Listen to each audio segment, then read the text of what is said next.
Central Melbourne location. The home appears much larger than the square feet. With no wasted spaces.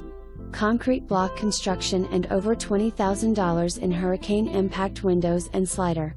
The community pool is just a short distance from the home. Split bedroom floor plan, inside utility room. Nice fenced yard, truss rear screened porch, and buyers will enjoy the front porch.